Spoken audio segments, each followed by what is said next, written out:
Fala pessoal, tudo bem? Hoje a gente vai conhecer o Dell G15 numa configuração muito específica que é a melhor de todas. Vem com o Ryzen 7 5800H, que é o mais potente dessa geração, que é o número 5000 da quarta geração de Ryzen Mobile que usa o núcleo Zen 3, porque a AMD facilitou a vida de todo mundo. Em alguns aspectos, isso aqui é basicamente um Alienware, só que um pouco mais simplificado, a gente vai entender o porquê logo após o tururu. Tururu. Depois que você terminar de ver esse vídeo, não se esqueça de acessar premium.canaltech.com.br e vote nas melhores marcas, produtos e serviços de 2021. Bora!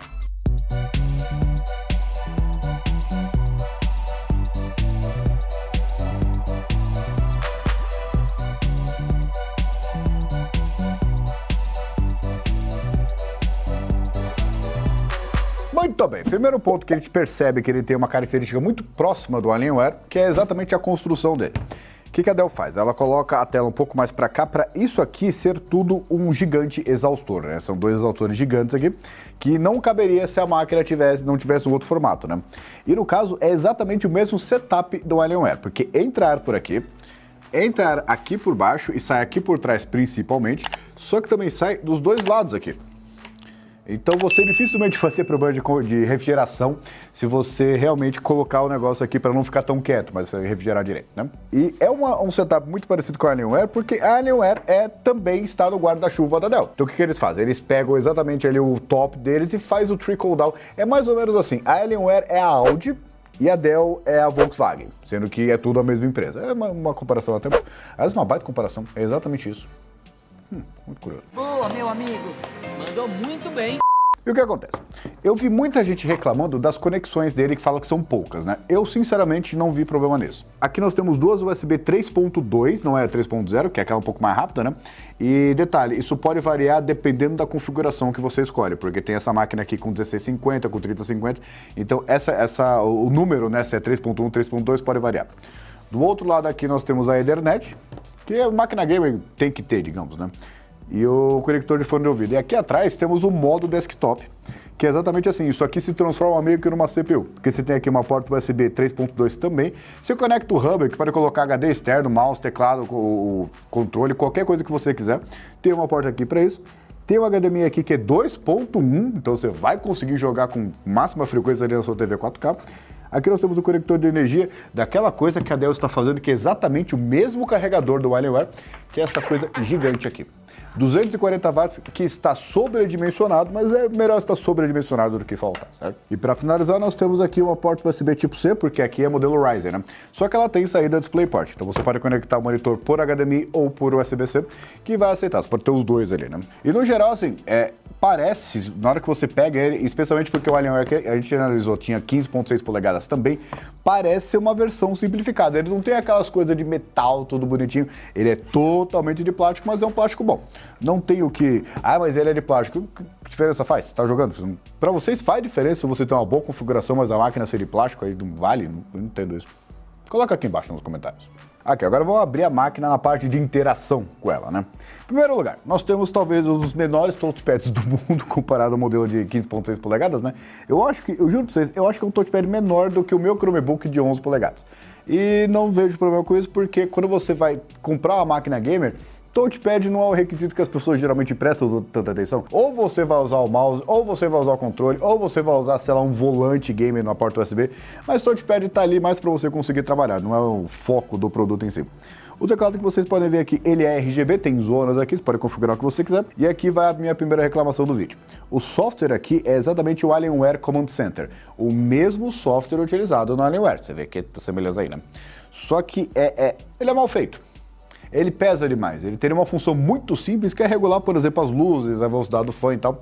E ele é, assim, primeiro que ele está sempre presente, e segundo que ele é muito pesado, até para uma máquina dessa. Se está pesado para uma máquina dessa, imagina uma máquina mais básica. E terceiro, que ele te interrompe enquanto você está jogando. Infelizmente, das capturas de jogo que eu fiz, eu não consegui capturar esse momento. Mas você está jogando, ele pede para atualizar. Aí, beleza, você pausa o jogo, deixa atualizando. Aí ele vai lá, te avisa que atualizou enquanto você está jogando. Depois que terminou tudo isso, é sério, parece que você tem um déjà vu, meio uma falha na Matrix, ele vai lá e tenta atualizar de novo. Então eu acho que a Dell deveria endereçar esse problema aí, porque é uma coisa que deveria ser muito legal e acaba sendo um problema. De vez em quando você até tira da inicialização e até desinstala, deixa a cor que você quer aqui de uma vez só, do que ter que ficar lidando com a atualização de bloatware, coisa que a Dell geralmente ainda não resolveu. Vamos ser simpáticos aqui, né? Terceiro, a tela. É uma tela Full HD. Se o Alienware era Full HD, você imagina que o G15 também não vai ser muito melhor que isso, né? E diferentemente do Alienware, em vez de 240 Hz, aqui nós temos 165. É bem uma máquina, até a configuração dela que a gente vai ver, é projetada para você sustentar os jogos 1080p. Aí o frame rate ali varia, né? A sua quilometragem pode variar.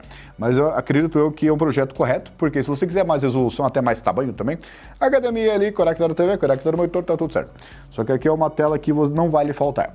Só que entra o disclaimer que, quando a gente recebe esses produtos para analisar, geralmente é a configuração a melhor que tem. Assim, a mais cara, a mais parruda que tem.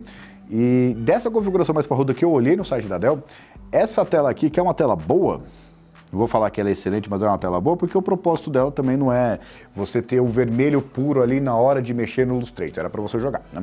E nesse ponto ela cumpre muito bem. Mas não é a mesma tela dos modelos mais básicos, porque não só a frequência diminui para 120 Hz, o que não seria o problema, porque assim, não diminui tanto assim, desde que o preço compensa, né? Só que eu vi muita gente reclamando da qualidade dela. Não vou dar minha opinião definitiva porque eu não vi ainda mais um do lado do outro, né? Mas essa aqui, desse modelo, que é o modelo mais avançado, não senti falta de nada. Acredito que você deva olhar antes de comprar, porque tem notebook, tem vários modelos que eu não vou nem falar o nome, que você pega, poxa, é Full HD e tal, na hora que você vai olhar, não dá para trabalhar. E a tela é tão ruim que você não consegue abrir um jogo sem ficar irritado. Então, antes de comprar esse modelo, eu recomendo que você vá ver. Se o modelo mais básico, a tela de 120 Hz, ela realmente entrega. Porque, quando eu falo muita gente, é muita gente reclamando mesmo. Configuração. Uma coisa que me deixa muito feliz, que eu estou esperando há anos, literalmente, tá? É esta combinação aqui, placa de vídeo NVIDIA com processador Ryzen da AMD. As duas se meio que lutam fortemente na parte gráfica, mas aqui quando é processador elas são amiguinhas, tá tudo certo. Por quê? Durante muitos e muitos anos, uma década praticamente, a AMD era praticamente inexistente no segmento de notebooks.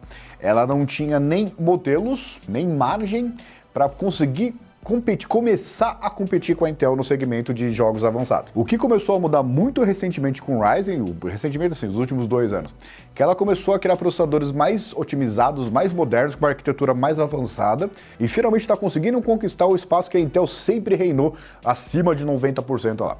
E no caso aqui é o Ryzen 7 5800H, modelo de 8 núcleos, 16 threads, vai aparecer bonitinho a especificação aí na tela e tal, e é o modelo que é o equivalente ao Core i7 11800H. Ele é equivalente em que, basicamente? Porque assim, depende muito do que você quer para você, porque o modelo da Intel, ele é mais potente, mas não com uma margem muito grande, 5, 10% dependendo do que você está usando. Só que esse modelo aqui, ele é mais frio e ele consome muito menos energia. O que numa máquina dessa aqui é muito legal, porque ela é otimizada para ser silenciosa. Então se eu não me engano, no site da Dell ali, você pode escolher entre um e outro, a diferença entre os dois processadores é irrisória, mas eu fico muito feliz, eu não sou aqui, sabe, tiete de AMD ou tiete de Intel, mas que você tenha pelo menos a escolha entre um e outro, porque antes você tinha a escolha de basicamente placa de vídeo dependendo da situação, mas o processador de Core i5, Core i7 para cima era sempre Intel. A AMD não tinha não tinha nem como concorrer na verdade, né, porque ela tinha uma arquitetura lá da Bulldozer desde a primeira geração, que na verdade eu chamava de Hyper-Threading ao contrário, porque a cada 2 núcleos você tinha um, né, e em vez da Intel, cada núcleo, por causa do Hyper-Thread, você tinha um núcleo, se comportava como 2. E infelizmente assim, não é tecnicamente correto, mas é basicamente uma comparação muito boa. Porque os modelos de 8 núcleos deles se comportavam piores do que da Intel de 4 núcleos. E isso é meio ruim, né? Quando você tem o dobro e consegue menos da metade. É verdade. Em segundo lugar, nós temos uma RTX 3060 aqui. E de novo, eu tenho que lembrar vocês que a Dell, ela não vende um G15. Tem pelo menos, eu acredito, com uns 25 modelos na loja ali, fora o que você pode configurar depois na hora de comprar, né? Mas o vai desde a 1650 até a 3050, eu não sei se tem a 3050 Ti, e chegando até a 3060, que é o modelo mais avançado desse aqui. E no caso, lembrando, é um sistema de refrigeração muito parecido com o da Alienware, só que a Alienware ali foi projetado para sustentar uma 3070. Então aqui, como você está com a 3060, você tem uma margem de trabalho mais confortável, sabe? E, sinceramente, do preço que eu vi, eu acho que o upgrade de 3050 para 3060 vale a pena. Tem gente que, assim, sabe quando você vai, chama o coleguinha, aí senta do seu lado, você explica por que, ó, vale a pena você gastar, sei lá, R$500, R$600 a mais e vale a pena para você? Não seja burro e não faça economia idiota, porque qual é a frequência que você compra um computador gamer? Então, em vez de fazer um mau negócio, eu não estou apontando dedo para ninguém aqui.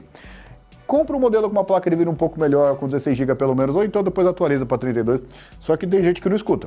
Então, se você vai aprender alguma coisa desse vídeo, nunca tente ajudar ninguém, nunca.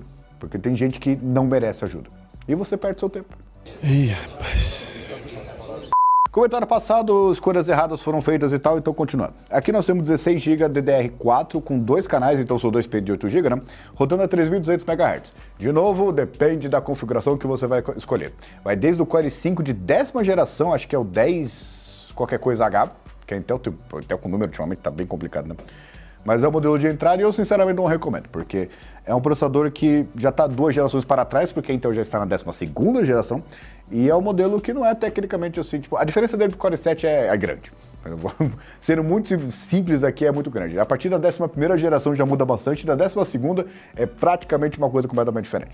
Então tem o Ryzen 5 também, que é o 5600H, que pode valer a pena porque pelo menos ele é muito mais moderno do que esse Intel de 10ª geração, mas eu divago. Uma coisa que eu fiquei frustrado, de novo, tem 25 modelos que você pode comprar no site da Dell, e nenhum deles, mesmo na configuração top, você tem a opção de colocar 32 GB por padrão. Eu acho isso uma falha, porque você pega uma máquina que tem um Ryzen 7 de 4ª geração, com núcleos Zen 3 e tal, com uma RTX 3060, que é uma máquina, uma placa de vídeo que vai aguentar bem durante muito tempo, seja para jogar, seja trabalhos profissionais, CAD, etc. E você não conseguir comprar ela com 32, não tem nem a opção. Eu quero, digamos, vai lá, $1,5 a mais. Eu quero pagar R$1.500 a mais. Não ter essa opção, eu acho uma falha muito grande, porque o 16 GB meio que já deu de máquina de alto desempenho. O 16 GB já deu uma cansada, né? E, de novo, o Pedrinho é sempre a favor da opção. Tem muita gente que zoa a Apple porque a Apple ela cobra R$5.000 para dobrar a memória RAM, só que você tem opção. Você pode escolher não fazer isso, mas você tem opção. Então, nesse ponto, eu acho que a Apple está sendo mais democrática do que a Dell.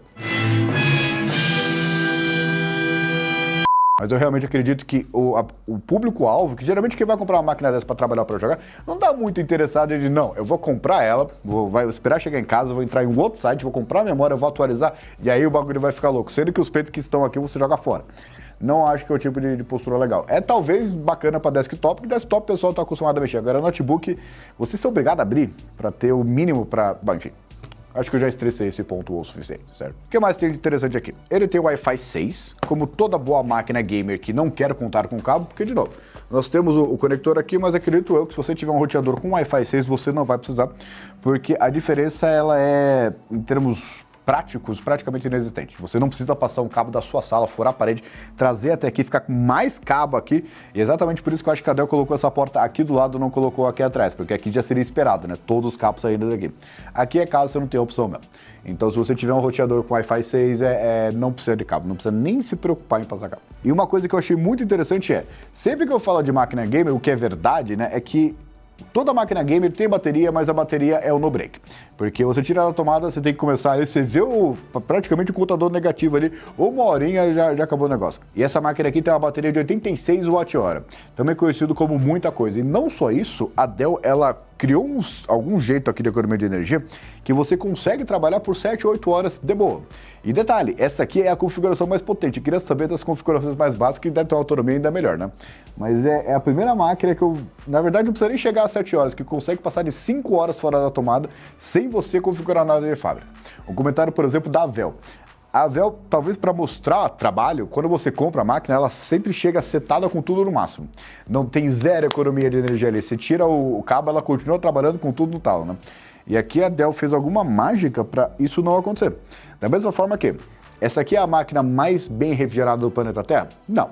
Em alguns sentidos, ele herda um problema do Alienware. Que o problema do Alienware é que ele tem todo esse sistema de refrigeração, só que o foco dele é ficar em silêncio.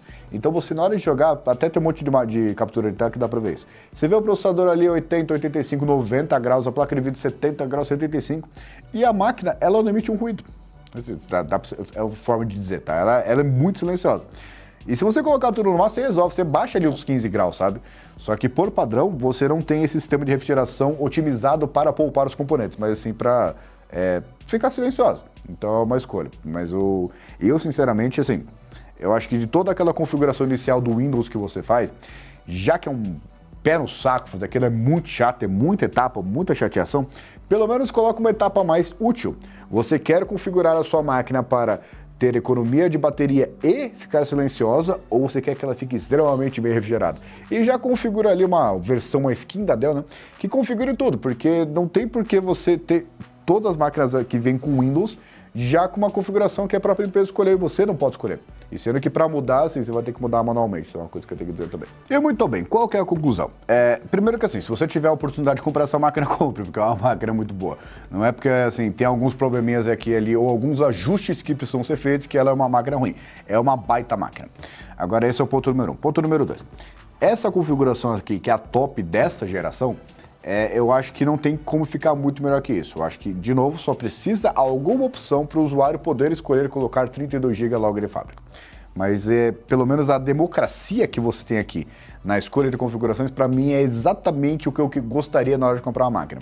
Vai desde a 1650 até a 3060, vai desde 8 GB ali, porque 4 também seria força barra, né? Até 16 GB e vai desde um Core 5 de 10ª geração até um Ryzen 7 de 4ª geração ou um Core 7 de 11ª geração, os dois octa-core, né? E o SSD ali, depende da configuração, vai 256 ou 512, né? Inclusive dá para atualizar. Mas esse é o tipo de coisa que eu gosto, porque você tem exatamente a mesma carcaça, por assim dizer, e você pode escolher a configuração que você quiser e você também puder pagar, né? A diferença é que isso acaba meio que causando um problema, que eu acho que no caso da Dell você tem tanta opção que você acaba meio que desistindo, sabe? Porque se tivesse, por exemplo, escolhe o processador, um seletor ali, né? Escolhe o processador, escolhe a quantidade de memória RAM, placa de vídeo e tal. Só que não, são configurações pré-fabricadas que você não pode mudar muita coisa também. Em alguns casos, você colocar uma placa de vídeo melhor, ou você vai ter que abrir mão de memória RAM. Se quiser mais memória RAM, tá o mesmo preço, mas aí você perdeu a placa de vídeo. Então acaba, assim, tem uma teoria, inclusive, quanto mais escolhas, tem um certo número que passa a ser improdutivo, você ter mais opções. Então acho que umas 2 ou 3 ali, com 2 ou 3 processadores diferentes, eu acho que já seria o ideal. Aí daria 10 modelos no total, né? E já que ele tem essas configurações pré-fabricadas, é a hora que eu peço para vocês entrarem no canaltecofertas.com.br, porque já que é pré-fabricado, é muito mais fácil colocar modelos à disposição ali. E essas máquinas, e é exatamente o exemplo que eu dei que você não deve ajudar ninguém, porque esse exemplo está aqui nessa sala, por exemplo, é que na Black Friday essas máquinas estavam com descontos enormes. E até eu demorei para reparar o quão bom eram os descontos. Então, assim, tem uma margem de corte aí que você pode considerar entrando ali, pesquisando, ver se você encontra a configuração ideal para você. Porque essa aqui, por exemplo, que custa mais ou menos R$ 9.300 no site da Dell, isso varia bastante, né? Ela é o teto do que você vai pagar nessa configuração. Só que é o teto sem as promoções que eu vi, porque tá muito mais barato que isso. Então, dependendo da configuração que você quer, dá para contar ali com um desconto considerável desde que você entre no canal Tech Ofertas e ela apareça lá, obviamente, né? Dito isso, conte para nós o que você achou da máquina, o que você achou do vídeo. Se você não gostou do vídeo, coloca ele eu não gostei, ninguém vai ver, mas pelo menos está registrado. Se você gostou, dê like. Se você não conhecia o canal, se inscreva e ativa o sininho para receber novas análises como essa aqui. E de tudo isso, até a próxima.